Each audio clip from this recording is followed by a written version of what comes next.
ಇಟ್ಕೋ ಸ್ಪರ್ಶ ಇಟ್ಕೋ ಕೆಲಸ ಮಾಡ್ಬಿಟ್ರೆ ಗೊತ್ತಾಗಲ್ಲ.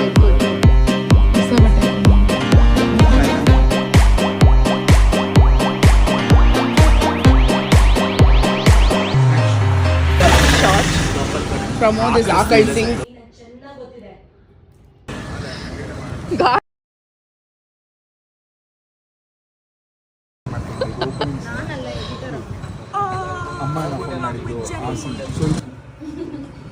ನಂದು ಶೂಟಿಂಗ್ ಎಕ್ಸ್ಪೀರಿಯನ್ಸ್ ಏನಂದರೆ ಒಬ್ಬಟ್ಟು ಚೆನ್ನಾಗಿತ್ತು. ಮೊನ್ನೆ ಲಾಸ್ಟ್ ವೀಕೆಂಡ್ ತಿಂದಿದ್ನಲ್ಲ, ಅದು ಚೆನ್ನಾಗಿತ್ತು. ಆಮೇಲೆ ಏನು ಎಲ್ಲರೂ ಕಷ್ಟಪಡ್ತಿದ್ದಾರೆ ಅಂದರೆ ಸೂಪರಾಗಿ ಕಷ್ಟಪಡ್ತಿದ್ದಾರೆ, ನೋಡಿದ್ರೆ ಆನಂದ ಆಗುತ್ತೆ. ಈ ಥರ ಟೀಮ್ ನೋಡಿದ್ರೆ ಆಹಾ, ಈ ಥರ ಹಿಂಗೆ ಟೀಮು ಇನ್ನೂ ಒಳ್ಳೊಳ್ಳೆ ಬ್ಲಾಕ್ ಬಸ್ಟರ್ಸ್ ಕೊಡಲಿ ಅಂತ ಹಾರೈಸ್ತೀನಿ. Wish you all the best.